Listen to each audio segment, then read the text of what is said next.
BJP ২১ সালে যে ৭৭টা seat পেয়েছিল, এবার ২৭টা পাবে কি না, যাতে ২৭টা না পায় তার ব্যবস্থা আমরা করব।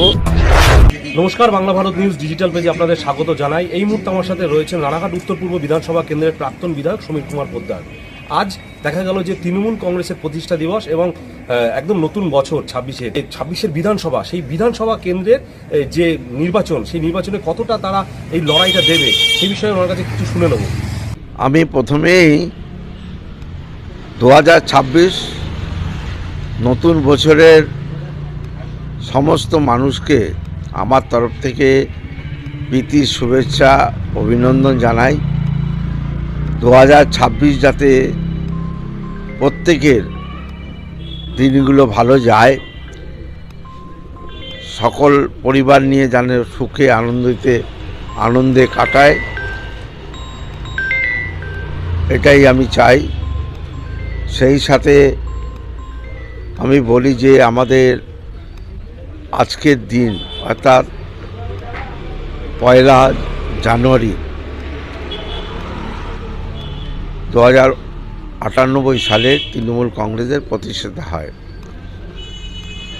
ঠিক এই দিনেই আমরা সংঘবদ্ধভাবে প্রতিজ্ঞা করেছিলাম সিপিএমের অত্যাচার, সন্ত্রাস, খুন, রাহাজানি আমরা বন্ধ করব। তৃণমূল কংগ্রেসের মাননীয় তখনকার নেত্রী, আজকের মুখ্যমন্ত্রী মমতা ব্যানার্জির নেতৃত্বে তার আদর্শ নিয়ে মানুষের কাছে যাব, এটা আমাদের প্রতিজ্ঞা ছিল। যথারীতি আমরা ২০১১ সালে বাংলায় পরিবর্তন এনে বাংলার মানুষের ঘরে ঘরে উন্নয়ন পৌঁছে দিতে পেরেছি। এবং এবার ২০২৬-এ আবার বিধানসভার নির্বাচন।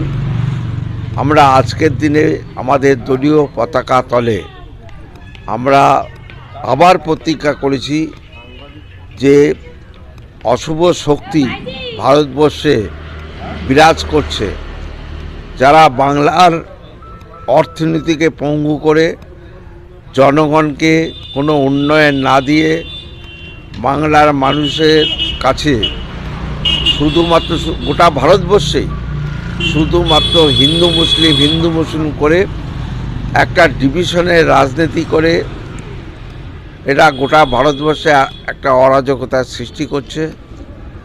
এবং সেই সাথে